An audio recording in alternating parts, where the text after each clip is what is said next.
According to Oxford Languages, a dialect is a particular form of a language which is peculiar to a specific region or social group. It may include vernacular, unwritten, or non-standardized varieties. Neighborhoods with people of different ethno-linguistic backgrounds tend to have speakers that keep their linguistic heritage. These speakers may speak with ethnolects, which are ethnically marked ways of speaking the majority language. Introducing the Langue de Racaille, a French dialect mostly spoken within the northern neighborhoods of the Montreal Island and in some parts of Greater Montreal.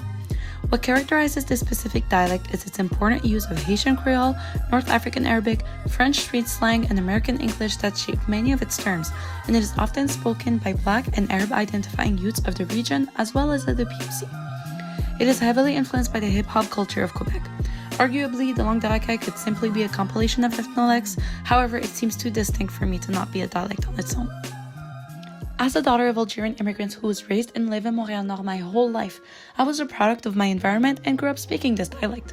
Today, as an aspiring English teacher, I still see the students I teach speak in this manner, and I do the same with them. Somehow, many Quebecers are still unfamiliar with this dialect. So where does it even come from? According to a research team at McGill University who specialized in the language and identity practices of Montreal's hip-hop youth community, its creation was no mystery. In 1977, Bill 101 made it mandatory for immigrants to attend French schools, which brought a mix of new languages to the linguistic landscape of Montreal schools. On top of this, hip-hop culture started gaining popularity in the city, which impacted the evolution of French. To be honest, this dialect has a terrible reputation, as the people who speak it are often considered to be delinquents. However, while many argue it is not a dialect worth researching because it is allegedly not popular and irrelevant to French in Quebec, others will argue the opposite. The dialect is omnipresent in modern Quebecois hip-hop and its derivatives, and is far more common in Northeast neighborhoods than what we call the Bon Québécois or the classic Québécois slang. When I say classic Québécois slang, I'm referring to the French created by white Québécois of French ancestry, which is famously known for its old French roots and its English influences, as well as its incorporation of colorful insults taken from the church. For viewers who are new to the Racaille dialect, here's what it sounds like compared to what many would consider traditional, proper Québécois slang. Évidemment, il faut noter, mais ça va un peu pour partout dans le monde, mais la brutalité policière, Montréal est quand même un peu reconnu pour avoir une force policière assez bien armée, assez bien financée. Donc, Tu me clowns, tu dis des bails, ça me fait que c'était par Saint-Bruno? Qui t'a dit je viens de Saint-Bruno? SP? Mais toi, il me semble, moi c'est ça que t'as dit, impossible, t'as donné ta bière. Je suis un gars de Rivière, natif natal Rivière, pam! Jusqu'à quel âge? C'est pas tes affaires, c'est pas ça qu'on règle. Si, il y a plein de mots qui s'écrivent weird. Oui, t'as raison. Il y a une tendance à simplifier certains mots depuis une couple d'années, mais pour vous qui pensez former là, une génération tellement brillante, vous êtes même pas capable de retenir que oignon, ça prend un i, puis plus qu'un cheval, c'est des chevaux. Les personnes qui viennent d'ailleurs, quand on les parle de Montréal-Nord, c'est comme « Ah, Montréal-Nord, c'est un quartier rempli de vagabonds, comme des délinquants, qui n'ont pas d'avenir. » Donc, comme, le monde ne cherche pas à savoir qu'est-ce que les personnes vivent ou qu'est-ce qu'ils font. Anyway, why do we commonly refer to this dialect as a Racaille dialect? What does the word Racaille even mean?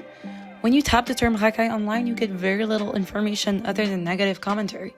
However, the French word Racaille has long existed in the language. Starting from the Roman Empire, the word came from racitare, which meant to rub or shave something unwanted, like dirt or hair. In the Middle Ages, the word started to be used by richer individuals to talk about poorer folks in a derogatory manner, and in the 17th century, it also became a word used towards criminals or immoral people. Today, the word is still used with that same meaning, but has been reappropriated by youths in lower income areas to refer to someone as a strong man, not to be messed with.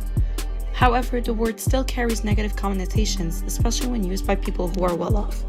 Today, the direct English translation of the word Racaille is probably loosely something like thug, rascal, or vermin. Not super positive, I know. Racaille language is very much intertwined with identity, socio-economical roots, and art. Its origins as a dialect are so unique, starting with its location. The conditions for its creation were very precise. It had to appear in lower income areas with a high concentration of French-speaking immigrants who are on a French island in a French province that is surrounded by a sea of English. These lower income areas are also generally hubs for gang violence and youth crime, which contributes to the negative portrayal of the Northeast and its population. However, people overlook crucial history when discussing this topic. Taking Montreal Nord as an example, the underfunding of public services that began in the mid-60s reinforced the confinement of vulnerable populations. It contributed to the presence of a limited community network. Freddy Villanueva was a young Honduran man with no criminal record, unlawfully murdered by police in Montreal North in 2008. And since his death, stigmatization of Northeast boroughs and their population intensified. Tensions rose, and as the area was already under scrutiny from the media, negative stereotypes persisted and intensified. This could explain why there is so little research on the Northeastern youth dialect. It is simply viewed as the product of a criminal population's rebellious attitude rather than the product of history, environment, and fascinating linguistic circumstances. While not everyone is poor in northern Montreal and most people are of modest upbringing, there is still a struggle that many people can identify with. People share their lived experiences, feelings, and opinions through art, and this is where music comes in. In northern Montreal, hip-hop is probably the #1 music style. As a genre and social movement, it has always appealed to urban youths due to its malleability and expressiveness. Hip-hop subcultures from the rest of Northern America, France, and countries of origin of Northerners helped shape the modern Québécois hip-hop culture.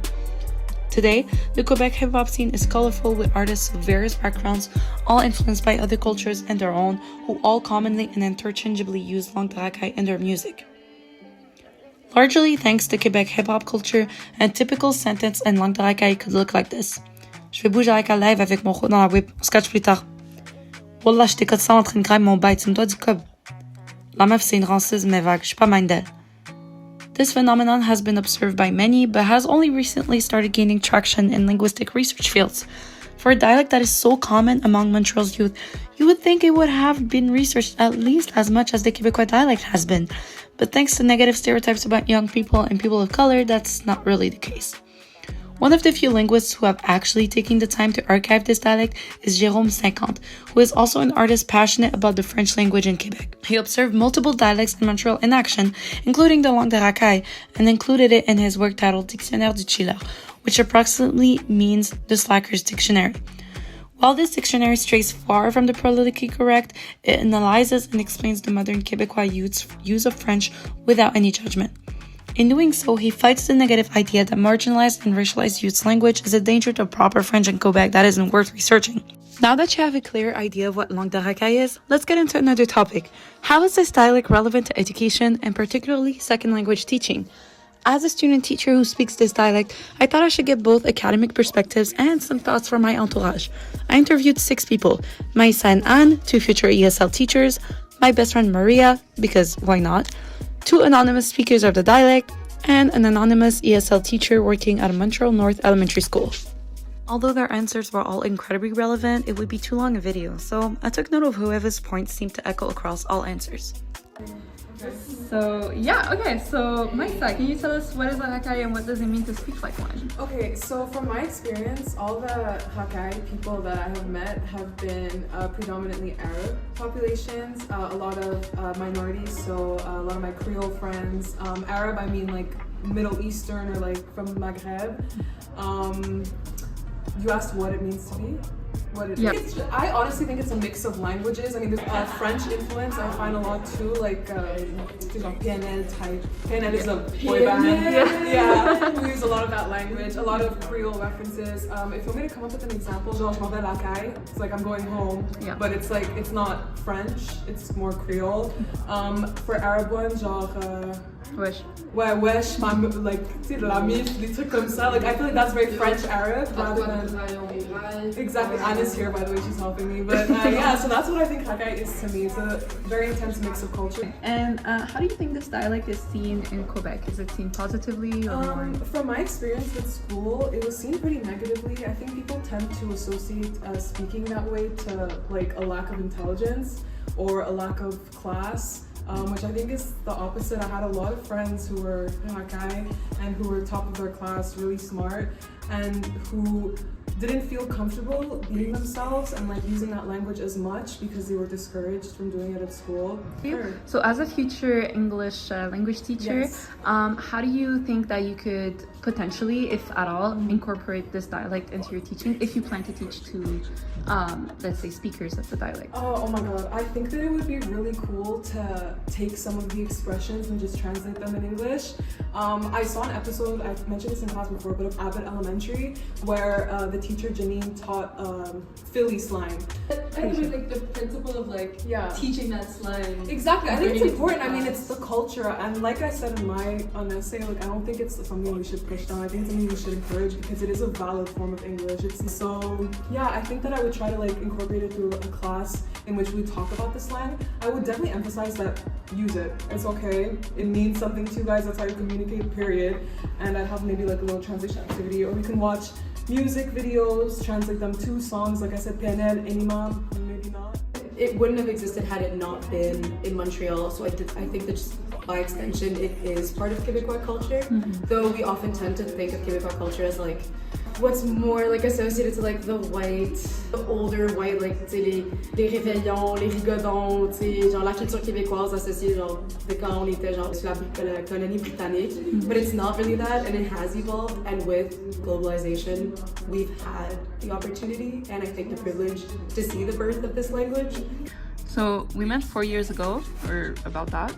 And when you met me, was this like your first encounter with this dialect that I'm speaking of, or well, really what I'm asking is what was your opinion of it before meeting me and after meeting me, if you had any at all?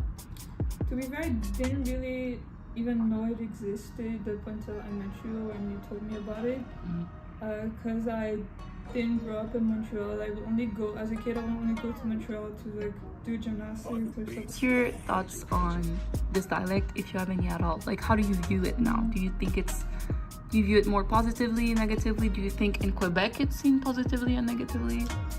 I mean, I guess it depends who you look at. I was not aware of it, period, until I met you, and you're still the only person I know that's from there and that speaks it.